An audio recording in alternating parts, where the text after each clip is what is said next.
ही या निवेदनाच्या निमित्ताने सांगू इच्छितो. धन्यवाद. चला चर्चा सुरू करू आता. पुढे श्री सुधीर मुनगंटीवारजी. सुधीर भाऊ.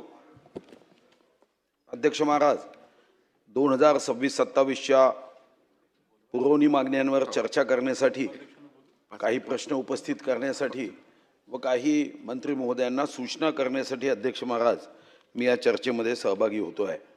अध्यक्ष महाराज, कृषी विभागाच्या बाब क्रमांक 39 ते 55 आपण 843 कोटी 80,96,000च्या पुरवणी मागण्या या साधारणतः 1,71,00,000 शेतकऱ्यांसाठी तुम्ही आज मंजूर करत आहात, यावरच तर माझा खरा आक्षेप आहे. अध्यक्ष महाराज, सार्वजनिक आरोग्य विभागाच्या बाब क्रमांक 222 ते बाब क्रमांक 246 व या ठिकाणी दुग्ध व्यवसाय विकास बाब क्रमांक 64 ते 65 11,59,60,54,000 यावर अध्यक्ष महाराज मी चर्चा करण्यासाठी उभा आहे. अध्यक्ष महाराज, खरं तर आपल्याकडे राजव्यवस्थेच्या ज्या 5 प्रकार असतात, ज्यामध्ये आपण लोकशाही, राजेशाही, हुकुमशाही, साम्यवाद आणि समाजवाद अशा 5 अवस्थेतून राज्य चालवण्याच्या पद्धती विकसित करतो. पण मला याच्यामध्ये एक पद्धत जोडण्याची आवश्यकता जाणवते की धीरे धीरे यामध्ये लोकशाही हे नावापुरती आहे, नौकरशाही यामध्ये हावी झाली असं जाणवतं. अध्यक्ष महाराज, कृषी विभाग, खरं तर अपेक्षा अशी होती कृषी विभागाच्या संदर्भात की माननीय मंत्री महोदय अतिशय पोटतिडकीने त्या दिवशी भाषणामध्ये शेतकऱ्यांच्या समस्या वेदना मांडत होते. मनापासून मी त्यांचं मनापासून कौतुक करेन की त्यांनी त्या दिवशी दिलेलं त्यांचं शेतकऱ्यांच्या संदर्भातल्या प्रश्नाच्या उत्तराचं भाषण हे अप्रतिम होतं. पण जेव्हा पुरवणी मागणी माझ्यासमोर आली तेव्हा माझ्या लक्षात आलं की मंत्र्यांच्या मनात काम करण्याची प्रचंड इच्छा आहे, पण जशी एखाद्याने गाडी नवीन घ्यायची आणि पेट्रोल न टाकता उत्तमातला उत्तम ड्रायव्हर जरी त्या गाडीवर बसला तरी ती गाडी काही आश्वासनावर, भाषणावर, भाषणाच्या शब्दावर अध्यक्ष महाराज पुढे जाऊ शकत नाही. अध्यक्ष महाराज, काय शब्द दिला होता? अध्यक्ष महाराज, जेव्हा पीक विम्याच्या संदर्भामध्ये आपण 1 रुपयामध्ये पीक विमा दिला आणि मला आठवतं, खरं तर इथं नावं घ्यायची नसतात, 1 रुपयाचे पीक विमा दिला, बोर्ड गावगे, फ्लेक्स बोर्ड गावगे. नंतर असं लक्षात आलं की 1 रुपयाच्या पीक विम्यावर आपण जो खर्च करतो त्यापेक्षा पायाभूत सुविधांवर केला तर तो जास्त योग्य आहे. हे खरं आहे की आरोग्य बिघडल्यावर औषधीवर खर्च करण्याच्या ऐवजी आरोग्य बिघडूच नये यासाठी जिम मध्ये जाण्यासाठी खर्च केला तर आरोग्य बिघडत नाही. आणि याच भावनेने अध्यक्ष महाराज आपण कृषी समृद्धी योजना आणली. काय सांगितलं? मी स्वतः अधिकाऱ्यांच्या भेटी घेतल्या होत्या. तुम्ही सांगितलं की 5 वर्ष दरवर्षी आम्ही 5,000 कोटी रुपये देणार आहोत. 5,000 कोटी दरवर्षी. काय सुंदर स्वप्न रंगवलं. 25,000 कोटी 5 वर्षामध्ये देऊ सांगितलं. मागच्या वर्षी शेतकऱ्यांच्या नशिबामध्ये 1 फुटी कवडी दिली नाही. या वर्षी अध्यक्ष महाराज मंत्री महोदयांनी उत्तरात सांगावं, आपण खरंच चांगले मंत्री आहात. हे मी काही, माझं कोणतंच काम तुमच्याकडे नाही आहे, मी कोणा बदलीसाठी तुमच्याकडे येणार नाही किंवा माझं कोणतंच व्यक्तिगत काम माझं तुमच्याकडे राहणार नाही. काम असेल तर शेतकऱ्यांचे असेल. काय दिलं अध्यक्ष महाराज? या वर्षी सुद्धा तुम्ही कृषी समृद्धी योजनेला म्हणजे मागच्या वर्षीचे 5,000 कोटी दिलेच नाही. या वर्षी 5,000 कोटीच्या ऐवजी अर्थसंकल्पात तुम्ही 2,000 कोटी ठेवले. अरे ज्याचं अन्न खाता त्याच्याशी तर खोटं बोलू नका ना. क्या सर?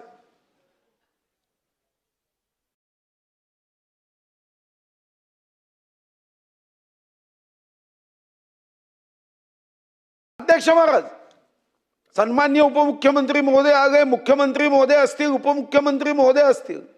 अध्यक्ष महाराज, मनापासून या महाराष्ट्राची सेवा करण्याचा संकल्प करून जीव तोडून काम करतात. आपण आता 36,585 कोटीची 56 लाख शेतकऱ्यांसाठी अध्यक्ष महाराज कर्जमुक्ती दिली आणि ही आपली जबाबदारी आहे. आपण शपथ घेतो की माझा महाराष्ट्र छत्रपती शिवाजी महाराजांचा महाराष्ट्र, ज्या छत्रपती शिवाजी महाराजांनी प्रतिकूल परिस्थितीत सोन्याचा नांगर हा शेतकऱ्यांच्या हितासाठी, आत्मविश्वासासाठी, महाराष्ट्राच्या अभिमानासाठी, कृषी क्षेत्रासाठी चालवला. त्या ठिकाणी अध्यक्ष महाराज आपल्या सर्वांची इच्छा असणं स्वाभाविक आहे. म्हणून माझा पहिला प्रश्न आहे मंत्री महोदय, तुम्ही कोण असे अधिकारी असतात उत्तरात येऊ द्या बरं. बाकी गोष्टींसाठी पैसे आहे ना, मी आकडे वाचत नाही, बाकी गोष्टींसाठी तुमच्याकडे प्रचंड पैसा आहे. पण तुम्हाला शेतकऱ्यांच्या कृषी समृद्धी योजनेसाठी जर तुम्ही पैसे देऊ शकत नसाल तर 1,71,00,000. आणि मी तुम्हाला दुसरा आकडा सांगतो, आज जे बेरोजगारी किंवा रोजगाराच्या संदर्भात व्हॉट्सअप युनिव्हर्सिटीमध्ये येते अध्यक्ष महाराज, 2011ची तुम्ही जनगणना पहा. त्या जनगणनेमध्ये एकूण 4,55,00,000, 11,23,00,000 लोकसंख्येपैकी 4,55,00,000 हे रोजगारात आहे. आणि या रोजगारामध्ये शेतीवर 2,60,00,000 आहे. आता 2,60,00,000 जर शेतीवर असेल आणि तुम्ही पुरवणीमध्ये अध्यक्ष महाराज फक्त आणि फक्त अध्यक्ष महाराज या संदर्भात 843 कोटी रुपये, 1,71,00,000 शेतकऱ्यांसाठी ही पुरवणी मागणी. आणि म्हणून माझी आग्रहाची की तुम्ही शेतीच्या संदर्भामध्ये तुमचा अभ्यास आहे, कारण तुम्ही शेतात घर बांधून राहता. मी शेतात घर बांधून राहत नाही, आमच्या इकडे शेती, पण मी शेतात घर बांधून राहत नाही. मग या गोष्टीचा आनंद आहे की तुम्ही स्वतः त्यामध्ये जीव ओतून काम करता आहात. तर तुमच्याकडून अध्यक्ष महाराज मला जास्त अपेक्षा आहे. महाराष्ट्रातलं सर्वात उत्तम कृषी तालुका कृषी कार्यालय कुठं असेल तर माझ्या पोंभुर्णेमध्ये आहे. जेव्हा तुम्ही महाराष्ट्रामध्ये पुरस्कार देत होते तेव्हा महाराष्ट्राचे 7 पुरस्कार माझ्या मतदारसंघातल्या पोंभुर्णेतून मी प्राप्त केले. कार्यालय तर उत्तम बांधलं मी, अप्रतिम. पण अध्यक्ष महाराज तुम्ही तालुका कृषी अधिकाऱ्यांना गाड्याही देत नाही. मग तुम्ही काही नवीन बैल वगैरे द्या, बैलावर बसून फिरता येईल का? परवा एक बैलावर कर्जमुक्तीसाठी गेला होता, गाड्या देतात का सावरकर साहेब? बाकीच्यांच्या गाड्या बघा, त्याचा अभ्यास करा, त्या गाड्यांची संख्या वाढते. पण कृषी अधिकाऱ्यांना गाड्या देताना आपण एवढं कंजूस मक्खीजूस का होतो? हे खरं आहे की हे सरकार या दशकातलं नव्हे, स्वातंत्र्यानंतर महाराष्ट्राचं देवेंद्रजीच्या नेतृत्वात, एकनाथ शिंदेजींच्या नेतृत्वात, सुनेत्राताई पवारांच्या नेतृत्वात शेती संदर्भात उत्तमातलं उत्तम काम करणारं सरकार आहे. आणि म्हणून अपेक्षा आहे की 10वी मध्ये मेरिट आलेल्या विद्यार्थ्यांनी 12वी मध्ये सुद्धा मेरिट यावं, ही अपेक्षा असणं गैर नाही. तुमच्याकडून आमची ही अपेक्षा आहे की तुम्ही कर्जमुक्ती दिली, त्याच पद्धतीने आज शेतीचा व्यवसाय अध्यक्ष महाराज हा या सर्व दुष्टचक्रातून बाहेर पडावा एवढीच इच्छा आहे. आणि त्यासाठी मंत्री महोदय तुम्ही घोषणा करा की या गाड्या तालुका कृषी अधिकाऱ्याला दिल्या पाहिजे. नाही तर तुमच्या अनेक योजना आहे, या अनेक योजना कशा पूर्ण होतील? कारण शेवटी गाडी तर लागेल ना त्यांना. म्हणजे शेतकऱ्यांसाठी गाडी नाही, कमवणाऱ्यांसाठी गाड्या नाही, आणि रिकामे उद्योग करणाऱ्यांना मात्र सुंदर गाड्या आहे. अध्यक्ष महाराज या दृष्टीने कृषी मंत्र्यांनी याबद्दल काळजी घेण्याची आवश्यकता आहे. दुसरा मुद्दा जो शेतकऱ्यांमध्ये आम्ही जातो तेव्हा लक्षात येतं की अध्यक्ष महाराज शेतकऱ्यांच्या संदर्भामध्ये खतामध्ये फसवणूक झाली, बी बियाण्यामध्ये फसवणूक झाली, बाग विक्रीचे पैसे दिले नाही. आणि अध्यक्ष महाराज तुम्हाला माहिती आहे की शेतकरी स्वाभिमानी आहे. मी अजूनपर्यंत एखादा दुखादा अपवाद सोडला ते एखाद्या उद्योगपतींनी कर्ज आहे हजारो कोटीचं म्हणून आत्महत्या केल्याची उदाहरणं फार एखादं दुखादा आहे. पण आमच्याकडे तर 50,000चं कर्ज, 1 लाखाचं कर्ज आहे आणि ते कर्ज फेडू शकत नाही म्हणून आत्महत्या करणाऱ्या केसेस या क्षणापर्यंत माझ्या अंदाजाने 20,000 शेतकऱ्यांपेक्षा जास्त आहे. का? कारण तो स्वाभिमानी आहे, तो अभिमानी आहे, तो मातेची सेवा करतो. भूमातेची सेवा करताना त्याच्या मनात नेहमी माझ्यावर कोणाचं कर्ज नको हा भाव आहे. पण अध्यक्ष महाराज तुम्ही खतामध्ये फसवणूक झाली, तो बिचारा जाऊन आपल्या अधिकाऱ्यांपर्यंत पोहोचतो, पण अध्यक्ष महाराज त्याला न्याय देणारी यंत्रणा तुमच्याकडे कुठे आहे? बी बियाणामध्ये फसवणूक झाली अध्यक्ष महाराज, तर इथं काही बी बियाणामध्ये एकदा तुमचा अध्यक्ष महाराज आपल्याला त्या संदर्भामध्ये लागवडीचं एकदा नक्षत्र गेलं की कधीही लागवड करता येत नाही. एखादा अधिकारी असं म्हणू शकेल की मी सोमवारची फाईल ही जुलै महिन्याची फाईल सप्टेंबरमध्ये काढेल, पण शेतकरी असं म्हणू शकतो की माझी नांगरणी आता मी आराम करतो आणि मी सप्टेंबरमध्ये नांगरणी करेल. त्याला तर कितीही कडक ऊन असेल तरी जावं लागतं, पावसाळ्यात चिखल तुडवावा लागतो, थंडीमध्ये जागणी करावी लागते. 1 एकर शेती नांगरायची असेल तर 13.5 किलोमीटर आडवं उभं चालावं लागतं, कष्ट करावे लागतात, कधी सापाचा दंश होतो आणि तुम्ही त्यांची चुकारे देत नाही. आणि म्हणून माझी दुसरी मागणी आहे, मंत्री महोदय, तुम्ही खरंच एक चांगले मंत्री आहात, एवढे चांगले आहात की कधी कधी वाटतं की तुम्हाला आमच्या पक्षात घेऊन घेतलं पाहिजे, एवढे चांगले मंत्री आहात. ठीक आहे, ते वेळ आली तेव्हा करू. पण अध्यक्ष महाराज, आता फास्ट ट्रॅक कोर्ट, मी पुण्याच्या केसमधल्या जजचं अभिनंदन करेन. पुण्यामध्ये एका चिमुकलीवर बलात्कार झाल्यावर मी तर असं म्हणेन की त्यांना देवानी खूप उदंड आयुष्य द्यावं. 3 महिन्याच्या आत निकाल गावं का? 3ही नाही, 2 महिन्याच्या आत, 2 महिने रामशास्त्री प्रभूंची आठवण यावी. फाशी दिली का? 2 महिन्यात अध्यक्ष महाराज. मग तुम्ही शेतीच्या संदर्भात एक फास्ट ट्रॅक कोर्ट, ज्या जिल्ह्यामध्ये सर्वात जास्त अध्यक्ष महाराज जिथं अशा पद्धतीचे गुन्हे नोंद होतात, पहिले 3च घ्या ना. मी असं म्हणत नाही एकाच वेळी 36 घ्या. करा हे. तुम्ही इकॉनॉमिकल अफेन्स विंगच्या बद्दल माझी मागणी आहे. इकॉनॉमिकल अफेन्स विंग याच्यात 50% काय व्यवहार आहे? याच्यामध्ये फक्त आपल्याला दादागिरी करून पैसे वसूल करण्यासाठी इकॉनॉमिकल अफेन्स विंग आहे. राहू द्या, त्यांना काय करायचं, सबसे बडा रुपया करू द्या. पण आमची मागणी आहे ॲग्रिकल्चर अफेन्स विंग तुम्ही तयार करा. जर चुकारा दिला नाही तर तो एवढं जाईल आणि एवढं मध्ये त्याचा घामाचा, त्याच्या परिश्रमाचा, त्याच्या कष्टाचा, त्याच्या मेहनतीचा पैसा हा महिन्याभरात येईल. अध्यक्ष महाराज, आम्ही फोनवर फोन करतो तेव्हा वर्ष, 1.5 वर्ष, 2 वर्षांनी त्याचा चुकारायचा प्रश्न येतो. आणि म्हणून एवढं बघू तुम्ही देऊ शकता का? अनुदान. अध्यक्ष महाराज, अनुदान एकतर तुम्ही कमीच देता, हे तुम्ही कुठून किंमत ठरवता मला माहित नाही, पण 100 रुपयाच्या वस्तूची किंमत तुम्ही 70 रुपये ठरवता. 70 रुपयामध्ये तुम्ही असा आव आणता की मी 50% अनुदान देतोय. खरं तर ते 50% म्हणजे 35 रुपये म्हणजे 35%च होते. आमच्या आमदार सावरकर साहेबांचा प्रचंड अभ्यास आहे. मी त्यांचं नेहमी या संदर्भामध्ये कौतुक यासाठी करतो की बारीक बारीक गोष्टीकडे.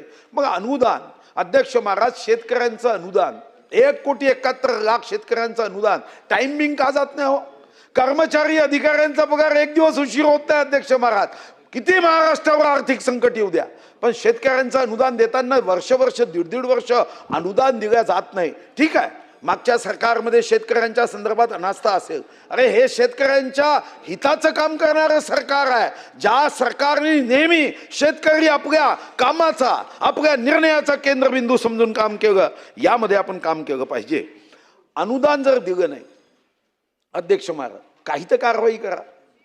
आम्ही 50 पत्र पाठवल्यावरही अनुदान येत नाही. या बोटावरून त्या बोटावर, त्या बोटावरून त्या बोटावर, असं थोडी होतं. कृषी मंत्री म्हणून माझी तुम्हाला आग्रहाची सूचना आहे की तुम्ही दमदार कृषी मंत्री म्हणून हा निर्णय तुमच्याकडून अपेक्षा आहे. आणि कृषीच्या संदर्भामध्ये अध्यक्ष महाराज, माझा एक महत्वाचा सूचना आहे. आता मोठ्या प्रमाणावर उद्योगपती उद्योग आणताय, पण त्यासाठी विजेची गरज आहे म्हणून ट्रान्समिशन लाईन तुम्ही मोठ्या प्रमाणावर उभ्या करताय. करा, उद्योगपतींच्या हितासाठी काम केलंच पाहिजे, शेवटी तेही कर देतात. पण ट्रान्समिशन लाईन करत असताना त्याचं धोरण करा ना. त्याच्या शेतामध्ये जेव्हा तो ट्रान्समिशन लाईनचा खांबा उभा होतो, पाहून एकर शेती वाया जाते आणि तुम्ही त्याला काय देता? तुम्ही त्याच्यावर काही नवीन नियम करा की ट्रान्समिशन लाईनचा खांबा केल्यावर त्याला आजच्या दराने तेवढ्या जमिनीचं भाडं देता येईल का, किंवा त्याची नुकसान भरपाई योग्य देता येईल का, याचा विचार करा. माझ्याकडे परवा एक शेतकरी रडत आला, म्हणाला माझ्या शेतातलं पूर्ण शेतीपैकी 5% हिस्सा ट्रान्समिशन लाईन मध्ये गेला आणि त्याचाही आवाज येतो. शेती करणं कठीण जागा आहे आणि आपण छत्रपती शिवाजी महाराजांच्या महाराष्ट्रामध्ये आपण छत्रपती शिवाजी महाराजांचं नाव घेऊन राज्यात आलो. आपण राज्यात येताना ही अपेक्षा केली आहे की शेतकऱ्यांचं नुकसान होणार नाही याची काळजी अध्यक्ष महाराज आपण घेऊ. असं आपण जेव्हा ठरवलं आहे तर माझी विनंती आहे की या संदर्भामध्ये काम केलं पाहिजे. आमच्या पंकजाताई मुंडे यांचा दुग्ध तुमच्याचकडे आहे ना ताई? अच्छा, तुमच्याकडे नाही, मग ते आगे नाही आहेत. ठीक आहे अध्यक्ष महाराज, माझी दुसरी एक मागणी आहे. दुधाच्या संदर्भामध्ये आपण 11 कोटी रुपये फक्त देतोय. माझा अध्यक्ष महाराज एक मागणी आहे. ही मागणी आमच्या ताई ज्या आहे त्या पोचवतील असं वाटतं. आता काय दुग्ध व्यवसायामध्ये यावर्षी पुरवणीमध्ये 64 आणि बाब क्रमांक 65 11,59,54,54. अध्यक्ष महाराज, एक तर पहिली गोष्ट अध्यक्ष महाराज, दुधाच्या संदर्भामध्ये आता ज्या पद्धतीने दुधाच्या संदर्भामध्ये आपले आकडे आहे अध्यक्ष महाराज, आपलं किती दुधाचं उपयोग आपण अध्यक्ष महाराज करतो, दुधाच्या संदर्भामध्ये देशापेक्षा महाराष्ट्र मागे आहे अध्यक्ष महाराज. आणि देशापेक्षा दूध म्हणजे उपभोग हा 500 ग्रॅम जर देशाचा असेल तर आमचा 350 ग्रॅम. अध्यक्ष महाराज, आपण आर्थिक पाहणी अवगत काय म्हणतोय, आपल्याकडे 1 वर्षात म्हणजे मागच्या वर्षी 4,88,00,000 वाहनं होती. यावर्षी 528,00,000 वाहनं आहे, म्हणजे 40 लक्ष वाहनं हे आम्ही एका वर्षामध्ये महाराष्ट्रात वाढतात. पण दुसरीकडे अध्यक्ष महाराज, या जनावरांची संख्या ही अध्यक्ष महाराज कमी होत आहे. आता आपण 3.31 कोटी पशुधनासह राज्य आपल्या देशात 7व्या क्रमांकात आहे. माझी मागणी आहे की 11 कोटी रुपये फक्त दिले अध्यक्ष महाराज. 11,59,54,54. यांनाही तर पैसे दिले पाहिजे ना अध्यक्ष महाराज. म्हणजे 1.25 कोटीची दारू पिणारा महाराष्ट्र अध्यक्ष महाराज. या वर्षी आपण 35,182 कोटी एक्साईज आपण त्याच्यामध्ये मिळवणार आहोत. दारूमध्ये, दारू विकून 35,182 कोटी यावर्षी आपल्याला अपेक्षित आहे. माझी मागणी आहे पंकजाताई, माझी मागणी ऐकून घ्या आणि सांगा. आता आपल्या सर्वांना माहिती आहे की दारूचा प्रवास तुम्हाला माहित आहे की दारूचा द हा कधी कधी दानवाचा द होतो, पण दुधाचा द हा देवाचा द होतो. आणि म्हणून यासाठी माझी मागणी 11 कोटी. अरे देशी प्रजातीचं संवर्धन करायला आणि इतर गोष्टी करायला आपल्याकडे 11 कोटी रुपये असेल अध्यक्ष महाराज, तर आपण कसं पुढे जायचं. आणि म्हणून माझी मागणी आहे की पुढच्या 5 वर्षात जेवढा एक्साईज येईल त्याच्यात 10% हे देशी गायी दुधाच्या व्यवसायाला त्याचं संशोधन असेल, गायी म्हशी देण्याचं काम असेल. 7व्या क्रमांकावरून देशामध्ये 1ल्या क्रमांकावर जाण्यासाठी दारूच्या एक्साईज मधून 10% म्हणजे 3,518 कोटी रुपये दुग्ध व्यवसाय विभागाला द्या ना. नाही द्या 10%, 5% द्या. बरं 5% देत 1% तर द्या, पण दारूला प्रोत्साहन आणि दूध अध्यक्ष महाराज. आणि म्हणून पंकजाताई मुंडेंना माझी आग्रहाची विनंती आहे, 11,59,00,000 हे 64 आणि 65 बाब क्रमांकामध्ये आहे. तुम्ही सुद्धा आग्रही मागणी या संदर्भात करण्याची अध्यक्ष महाराज आवश्यकता आहे. आणि पंकजाताई, तुमचं खातं नाही तुम्ही सांगितलं, पण तुम्ही ज्येष्ठ नेते आहात, दमदार नेते आहात. आपल्याकडे अध्यक्ष महाराज देशी गाईचे रिसर्च करणारे केंद्र विदर्भात तर एकही नाही अध्यक्ष महाराज. मराठवाड्यातही नाही आहे. देशी गाय संशोधन आणि प्रशिक्षण केंद्र हे पुणे कृषी विद्यापीठात आहे. BAIF सेंट्रल रिसर्च स्टेशन उडगी कांचन मध्ये आहे. IVRI हे पुण्यात आहे, इंडियन वेटरनरी रिसर्च इन्स्टिट्यूट. अध्यक्ष महाराज, आता भारतात जर दरडोई उत्पन्न दुधाची जी उपलब्धता आहे 485 ग्रॅम आहे, आमची 358 आहे. अरे विदर्भात एखाद्याचं दुधाचं सेंटर करा ना, त्याचं रिसर्च सेंटर करा. गडचिरोली जिल्ह्याच्या वडसेमध्ये 2,500 एकर जागा आहे अध्यक्ष महाराज. तिथं तुम्ही आयर्न ओरचे उद्योग उघडा, नक्की उघडा. आम्ही देशाला मजबूत करू स्टील. पण अध्यक्ष महाराज माणूसही मजबूत राहायला पाहिजे ना अध्यक्ष महाराज. मग त्याच्यासाठी तिचा उपभोग वाढवला पाहिजे, रिसर्च वाढवलं पाहिजे. या दृष्टीने नामदार पंकजाताई मुंडेंना आमची आग्रहाची सूचना आहे, त्याही मराठवाड्याच्या आहे. अतुल सावेजी मराठवाड्याचे आहे. मागेही मी सांगितलं होतं की या विषयामध्ये गंभीरता वाढवा. ही गंभीरता जर आपण वाढवली नाही तर अध्यक्ष महाराज जागोजागी मोठ्या पद्धतीवर आपल्याला रस्ते उपलब्ध असेल, पण त्या रस्त्यावर चालणारा जर माणूस मजबूत नसेल, सशक्त नसेल, तर अध्यक्ष महाराज आम्ही पुढे जाऊ शकणार नाही. आणि यासाठी माझी दुसरी आग्रही मागणी आहे की 11,59,00,000 हे कमी होतात. एक सूत्र करून टाका की दारूतून जेवढा एक्साईजचा पैसा आपल्याला उपलब्ध होईल त्याच्या 1%, 2%, 3% हे दुधासाठी खर्च झाले पाहिजे. या दृष्टीने जर नियम आपल्याला करता आला तर निश्चितपणे त्याचा उपयोग होईल.